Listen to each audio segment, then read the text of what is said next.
Alireza Firouzja was a last-minute qualifier for the Candidates Tournament 2024.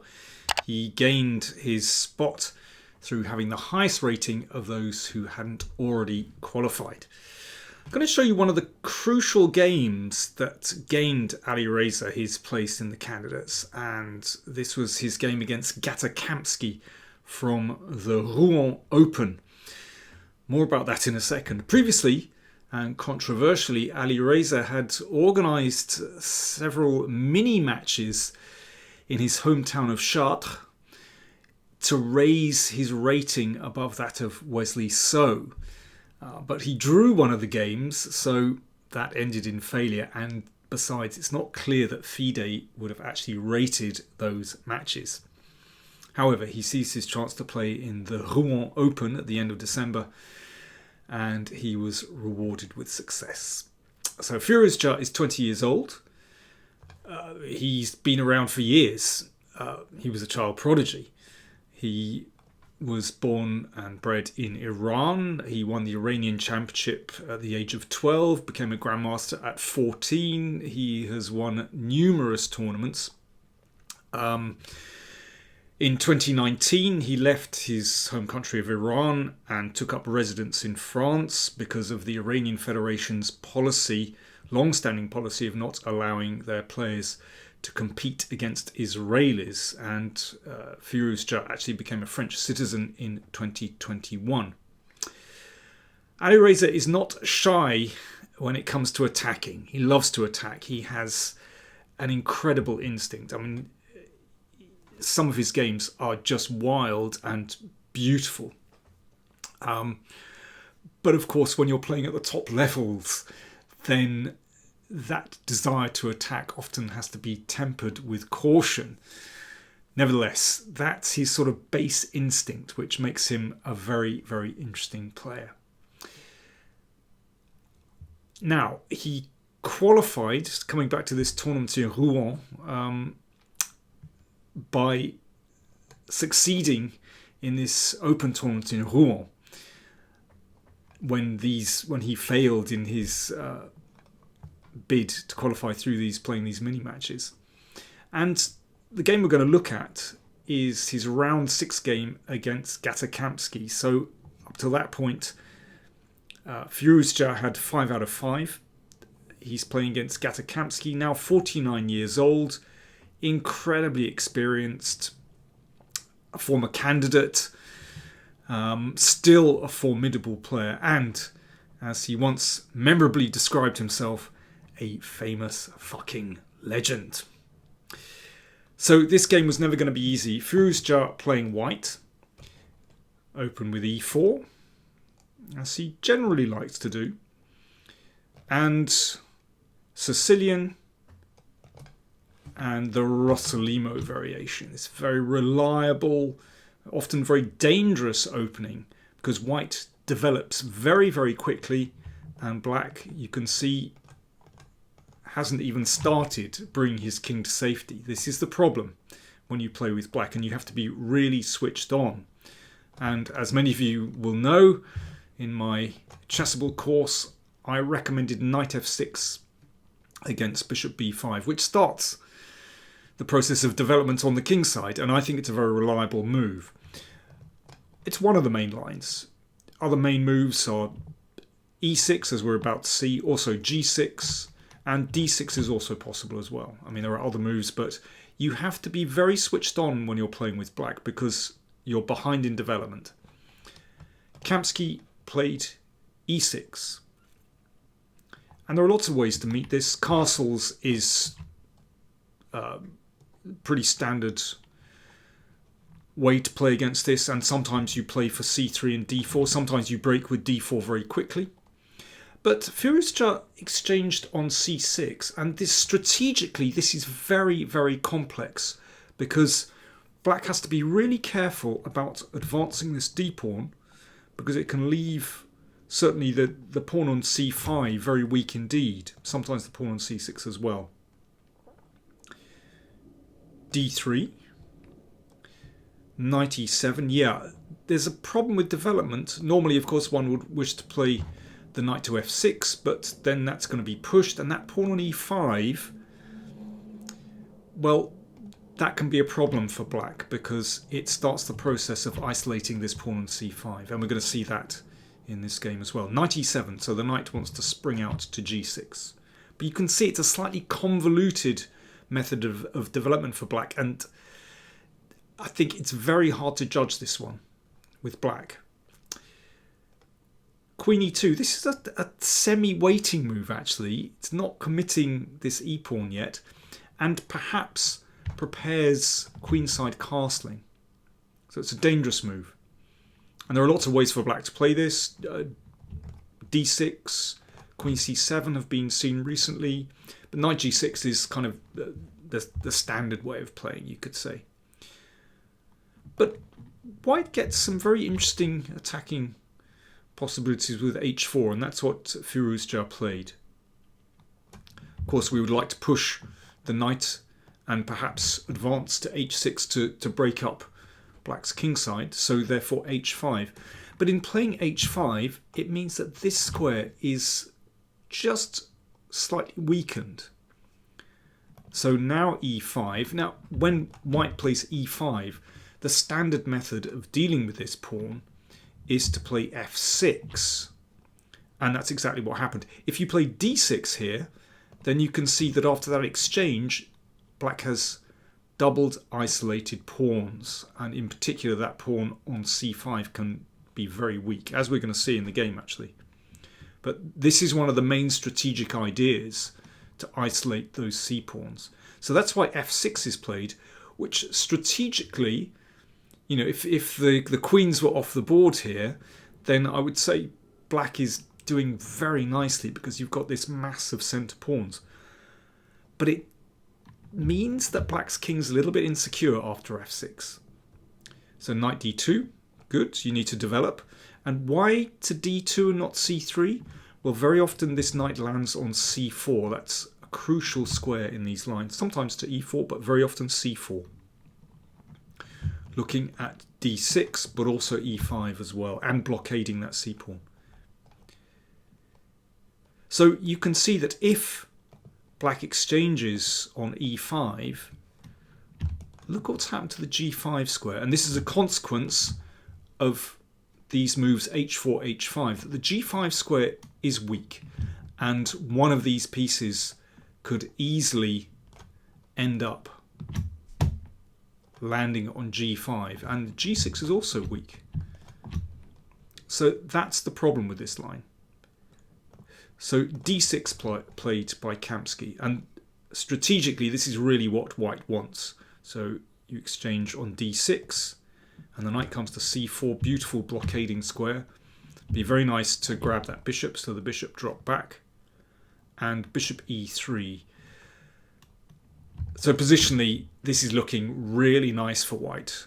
That pawn is definitely a target. It's blockaded, and if this knight could swing round, perhaps to e4, maybe b3, well, let's see what happens. So e5.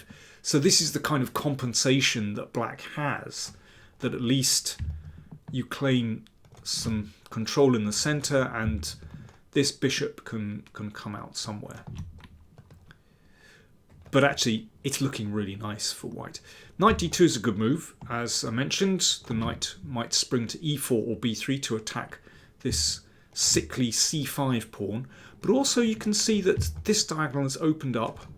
So for the moment, black can't castle in this position.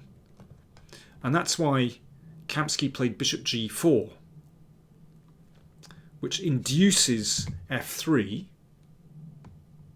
Bishop came back to e6, so now the queen isn't looking at h5, it's blocked. However, there is a drawback with this, queen f2. So a nice little shuffle. That's exactly what white wants here. Hitting the c-pawn, and it's quite clear that white has won the opening battle. Now it's here in such situations where you have to find some way to fight for black. You have to complicate things. You know, if you, let's say, play queen d5 to protect that pawn, knight e4, it's not improving the situation.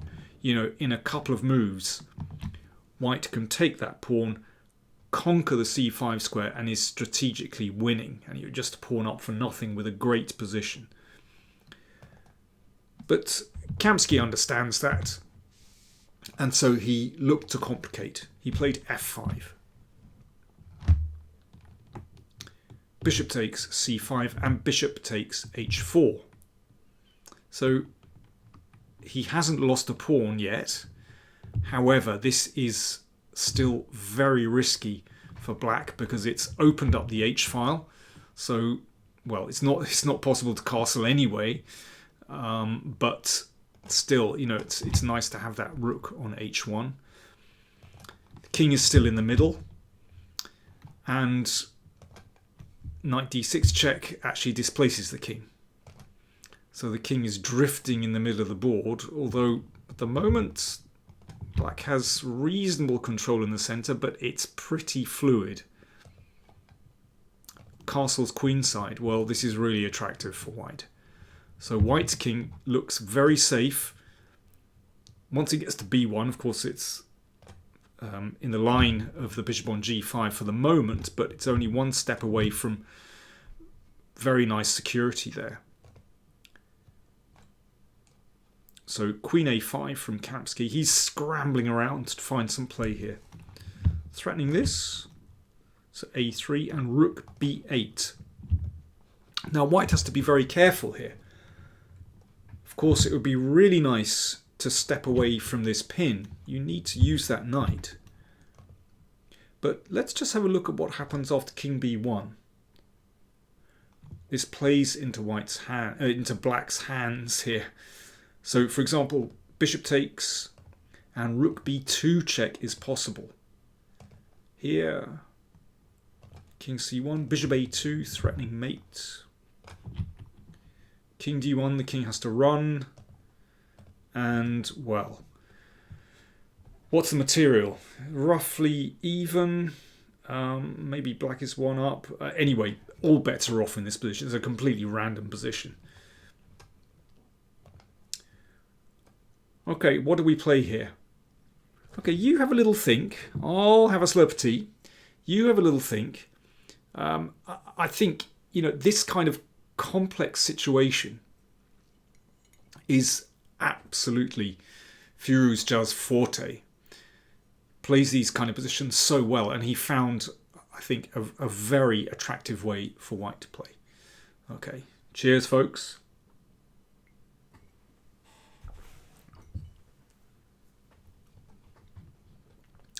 f4.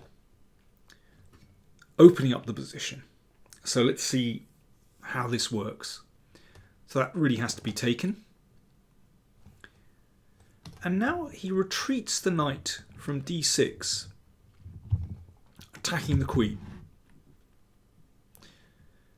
Now there's a problem for black here. If queen b5, then queen d4 check, hits g7, checks the king. It looks catastrophic. You can see this queen is basically shut out of play on b5. So that should be taken. Now, of course, not knight c4, because that would allow a horrible discovered check. So pawn takes bishop, and the d file is opening. Now there are some funny kind of cross pins here and discovered attacks, but king c8 played just to step out of the d file.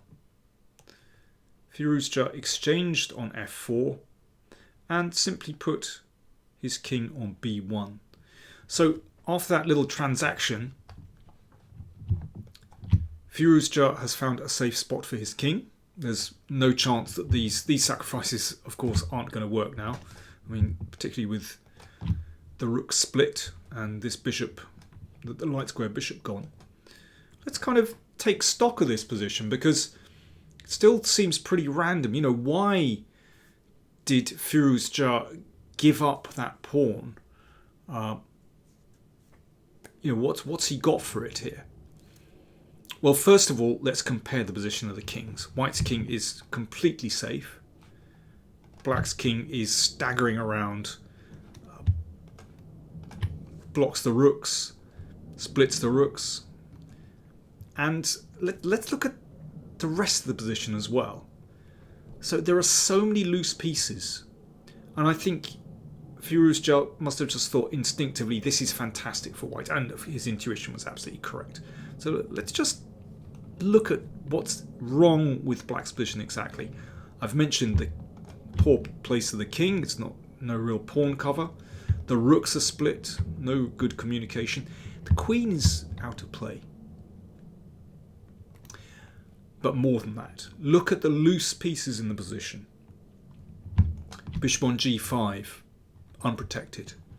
Pawn on g7, unprotected. Pawn on f5, unprotected. Pawn on c6, unprotected. The knight on f4, protected by the bishop but not very secure. I mean, there's actually a threat to play bishop d6 here, hitting the rook and hitting the knight. So there are so many loose pieces in black's position. Something is going to drop here. Rook d8 played. Well, that covers d6 and also brings this rook into play. But, I mean, also not completely satisfactory because it could mean that this pawn is vulnerable at some point. But let's see what happens. Knight b3. Attacking the queen. And opening up the d file. So the queen dropped back to c7. And the rook's exchanged. And there are several ways for white to play this position. But Firouzja simply took the pawn on a7.